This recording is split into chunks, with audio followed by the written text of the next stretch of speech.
Sir చెప్తాడు. అంటే ఇప్పుడు నిరసనగా ఇప్పుడు మాట్లాడినా చర్చలు ఇటు పక్క వెళ్ళినా విఫలమైన అటు పక్క వెళ్ళిపోతుంది. సార్ చర్చలు విఫలమైన సందర్భంలో ఇజ్రాయెల్ అమెరికా మూకుమ్మడి దాడులు చేసేటువంటి అవకాశం ఏమైనా ఉందంటారా? అంటే జనావాసాలపై అవును. కానీ చాలా కీలకమైన ఆ ప్లేసెస్‌లో కానీ ఇరాన్‌లో. చాలా జరుగుతుంది. నా హ్మ్. ఉద్దేశ్యం ఏంటంటే ఇరాన్ సంస్కృతిని నామరూపాలు లేకుండా చేస్తా, ఇరాన్ అవును. మొత్తం చరిత్రను తుడిపేస్తా అన్నారు కదా! అది జరుగుతది. అత్యంత ఇక్కడనే ప్రాచీనమైన నేను సంస్కృతి కూడా వాళ్ళది. ఇరాన్ వాళ్ళది. మన మన మన సింధు నాగరికత ఎట్లా యెస్ సార్. ఆర్యన్ ప్రజలు వెళ్ళింది అక్కడే కదా! పర్షియా అవును. పర్షియా అక్కడి నుంచే మనం నిజంగా ఆర్యన్స్ అక్కడి నుంచే అక్కడి వచ్చిందనమాట. నుంచే వచ్చారు. అవును. అంటే ఇరాన్ నుంచే కదా! అంటే అవును. ఇండస్ వ్యాలీ లేకపోతే ఈ సింధు నాగరికత అక్కడి నుంచి వచ్చింది అవును. మనకంతా. మనంత పురాతనమైన నాగరికత వాళ్ళది.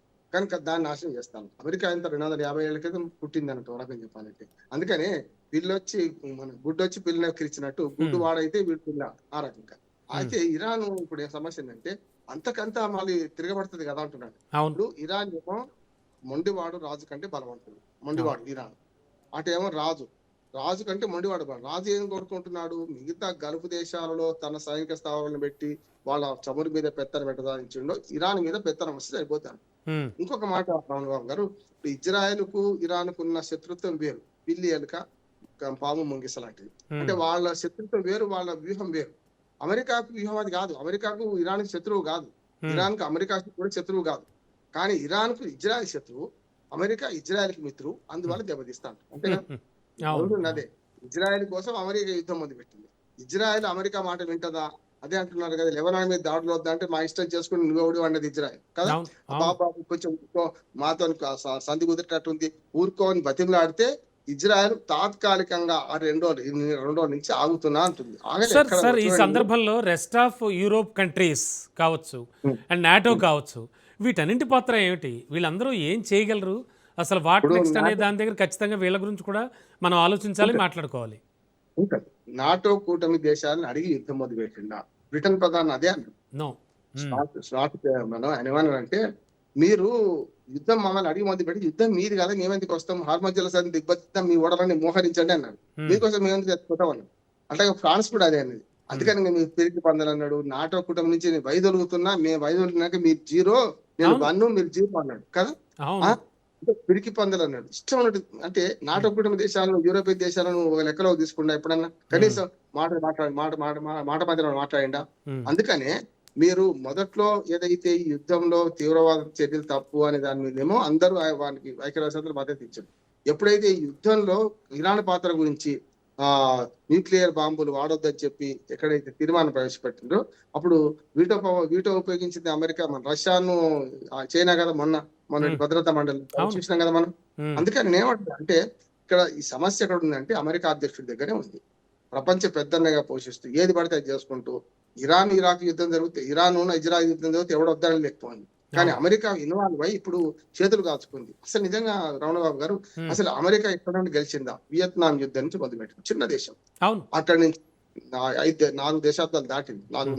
5 దశాబ్దాలయింది. హ్మ్. అక్కడి నుంచి మొదలుపెట్టి తర్వాత హ్మ్. ఇరాక్ అధ్యక్షుడి మీద దాడి చేసి ఇరాక్‌ను మొత్తం నాశనం చేసి ఇరాక్ అధ్యక్షుడిని అవును. అవును. చంపేసి సద్దాం హుసేన్‌ని చంపేసి తర్వాత ఆఫ్ఘనిస్తాన్‌లో 2 దశాబ్దాలు 20 సంవత్సరాలు ఉండి ఏమన్నా సాధించిందా? వెనక్కొచ్చి పలాయనం చిత్తగించింది కదా! హ్మ్. ఇక్కడ గూడా పలాయనం చిత్తగించలేక ఈ దేశంలో ట్రంప్ ఉండు గనుక. హ్మ్. ట్రంప్ లేకపోతే ఇప్పటికి యుద్ధం ముగిసేదంటున్నాను నేను. అంటే ట్రంప్ ఖచ్చితంగా, లాంటి మొండి ఖచ్చితంగా పరువు పోగొట్టుకునే పనే చేస్తోంది ఆ! అమెరికా. అండ్ చేస్తుంది. సార్ చేసింది.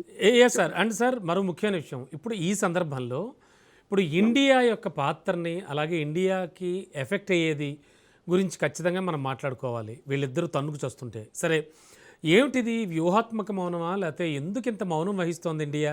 మన వైపు నుంచి మనం ఆలోచిస్తే గనక ఏం జరగబోతోందంటారు? ఇండియా పాత్ర గురించి ఏం మాట్లాడుకోవచ్చు? మంచి ప్రశ్న. అదేంటంటే ఇప్పుడు మోడీ ఏది చేసినా తప్పే అనేవాడున్నాడు. మోడీ ఏది చేసినా హై హై నాయక, జై జై నాయక. నా అవును. సంగతి తెలుసు అవును. మీకు. ఏమంటే మోడీ అభిమానిని కాదు, భారతదేశ ప్రధాని.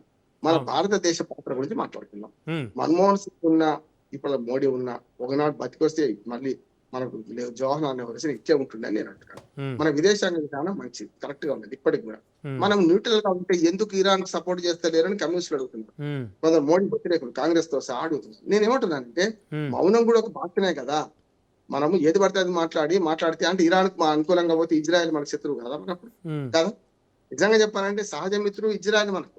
పాకిస్తాన్ దాడి చేసిన ప్రతిసారి రష్యా ఎట్లా మిత్రే గాని రష్యా కంటే గట్టిగా మనల్ని సపోర్ట్ చేస్తుంది ఇజ్రాయెల్ మనకి. అవును. ఇప్పుడు ఇవాళ కమ్యూనిస్టులు కాంగ్రెస్ వాళ్ళు ఏమంటున్నారంటే మోడీ గారు ఇజ్రాయల్ పోయేసిన తెల్లారే మొదలైంది, అది కాకతాళీయం. నా ఉద్దేశం అవును. అంటే అట్లాంటి ఇప్పుడు జయశంకర్ గారు విదేశాంగ మంత్రి ఇప్పుడు గల్ఫ్ దేశాలు తిరుగుతున్నాడు. మరి ఉమ్, యుద్ధం ఆపగలని ఎందుకు ఆపలేదంటే ఏం చెప్తాం? ఉమ్, కనుక మన మోడీ అన్నది మన భారత ప్రభుత్వం, భారత కేంద్ర ప్రభుత్వం ఇవాళ చేస్తున్న పని కరెక్ట్ అంటున్నాను నేనైతే. ఉమ్, ఇప్పుడున్న దాన్ని పట్టుకొని రేపు ఏమైతుంది, ఎట్లా మీరు మౌనం తప్పు కదా, ఇరాన్ సమర్థించాలంటే ఇరాన్ సమర్థిస్తే రేపు పొద్దున మరి ఇరాక్ తో మన ఇజ్రాయల్ తో మన సంగతి ఏంది? మనం అవును. ఇద్దరిని సమాన దూరం పాటిస్తున్నాం. అమెరికాని ఎందుకు హెచ్చరిస్తలేదు? ఒక్క మాట మన భారతదేశం అనొచ్చు కదా. అంటే బ్రిక్స్ దేశాల తప్పకుండా బ్రిక్స్ అధ్యక్షురాలుగా ఇప్పుడు మన భారతదేశం ఉంది. చాలా మంది విమర్శించే వాళ్ళకి సంగతి తెలియదు ఏంటంటే ఇవాళ బ్రిక్స్ దేశాల అధినేతగా మన భారతదేశం ఉన్నది. అవును. బ్రిక్స్ దేశాల తరఫున మనం ఖండించినాం అమెరికా ఉమ్, చర్య కరెక్ట్ కాదండి. మరి ఇంకేమనాలి అంటే ఇప్పుడు తిట్టను పోరా ఫలానా అన్న మాట ఉన్నది. మరి తిట్టను పోరా అని తిట్టినాం కదా, ఇంక అంతకనే ఏమనాలి అంటున్నాను. అవును. భారతదేశం పాత్ర చాలా అవును. ఖచ్చితంగా భారతదేశం పాత్ర ఇప్పుడున్న పరిస్థితులలో ఉమ్. ఇంతకంటే మించి ఉంటే తప్పు అంటున్నాను. ఏ సార్ ఒక్క పక్షం సార్ వహించదు. మనం అంటే రేపు ఒకటి పొద్దున చర్చించవచ్చు, భారతదేశమే ఒక విషయం చర్చించవచ్చు, చర్చించకూడదు, కానీ ఆ రిచ్ కంట్రీస్ అంటే ఆ బెల్ట్ ఏదైతే ఏవేవి మన కువైట్ కానీ, ఖతార్ కానీ, ఓమన్ కానీ అండ్ ఈ కంట్రీస్ అన్నింటి గురించి ఏం మాట్లాడుకోవచ్చు సార్?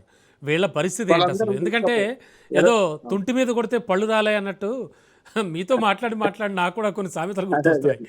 అంటే సార్ ఎట్లా అంటే ఇప్పుడు అమెరికాని ఏం చేయలేక, అమెరికా మీద డైరెక్ట్గా దాడి చేయలేక వాళ్ళను కొడుతున్నాడు ఇరాన్ వాడు. మరి ఈ నేపథ్యంలో వాళ్ళ పరిస్థితి ఏంటి సార్? వాళ్ళు ఏం చేయబోతున్నారు? ఒక్క మాట చెప్తా. మన కుటుంబంలో చూడండి, ఇద్దరు అబ్బాయిలు ఉన్నారు, లేకపోతే ఇద్దరు అమ్మాయిలు ఉన్నారు. ఇద్దరు తప్పు చేసి వచ్చాడు. తల్లి ఏం చేస్తుంది? పెద్దవాడిని కొట్టదు, చిన్నవాడిని కొడుతుంది, చెంపదెబ్బ. వాడు అవును. సర్దుకుంటాడు కదా. అవును. భయపడతాడు అట్లానే ప్లస్ ఆగుతాడు. అవును. భయపడతాడు. పెద్దవాడిని భయపడేది, పెద్దవాడిని కొట్టడానికి చిన్నవాడు భయపడు, పెద్దవాడిని కొట్టడానికి ఇద్దరు భయపడు. అవును. కానీ అవును. పెద్దవాడిని కొట్టకుండా చిన్నవాడిని కొడితే ఎట్లనో ఉమ్, వాళ్ళు అమెరికా మిత్రు దేశాలైన ఈ అయితే గల్ఫ్ కంట్రీస్ ఉన్నాయో, ఉమ్, దుబాయ్ కావాలి, వీళ్ళందరూ కూడా వీళ్ళందరూ అమెరికా స్థావరాలను వాళ్ళ వాళ్ళ భూమి మీద పెట్టుకున్నారు కదా. ఉమ్, అవసరమైతే ఇప్పుడు పక్కన బల్లెం లాగానే కదా ఇరాన్ కైతే ఈ మొత్తం దేశాలన్నీ కూడా అమెరికాను కొట్టాలని దూరం, దగ్గరగా ఉన్న ఈ అమెరికా మిత్రుల్ని కొడితే వాడు దారికి వస్తారని చెప్పి బాబు మనం రక్షించండి బాబు మహాప్రభు అని ఒక దుబాయ్ నుంచి ఒక ధనవంతుడు ఒకటి ఏమన్నా అంటే మీ యుద్ధంలో మేమెందుకు నష్టపోవాలన్నాడు. నేను ఇరాన్ చెప్పాలి, నేను చెప్పి సమాధానం చెప్పిన, అయ్యా దుబాయ్ భూతల స్వర్గం కదా, మీ దగ్గర అమెరికా సైనిక స్థావరాలు ఎందుకు పెట్టుకున్నారు? మీ పాలకులు చేసిన తప్పుకు మీరు భరించాలి. అందుకనే ఇప్పుడు ఇజ్రాయెల్ కు ఇరాన్ కు ఉన్న సహజ శత్రుత్వంలో మనకు ఈ అమెరికా తలదూర్చడమే తప్పు. తలదూర్చిన అమెరికా ఏదైతుందో ఇప్పుడు మెల్లగా వే అవుట్ ఎట్లా అసలు బయటకి ఎట్లా పోవాలి? ఇప్పుడు యుద్ధం మొదలుపెట్టిందని కదా, ఎందుకు మొదలు పెట్టామంటే సమాధానం లేదు. ఇరాన్ దగ్గర అమెరికా యుద్ధం ఎందుకు ముగించాలంటే సమాధానం లేదు. అవును. ముగించడానికి కూడా ఇప్పుడు వేగొట్టు మంగళం మాట కూడా గొప్ప కళ. ఏదైనా ముగించడం కూడా పెద్ద కళ అంటున్నాడు. చాలా చాలా ఆ ముగించేదానికి చేతులు రావు, అసలు నోటి రావడం లేదు. ఏం చేయాలి? ఏం చేసి కోసం బ్రీతింగ్ అంటే ఊపిరి పీల్చుకోవడానికి ఈ 15 రోజుల ఒప్పందం. నేను రోజు కోరింది అదే. షూర్ సార్ మనం షూర్ సార్ మళ్ళీ డిస్కస్ చేద్దామండి, మనకు సమయాభావం.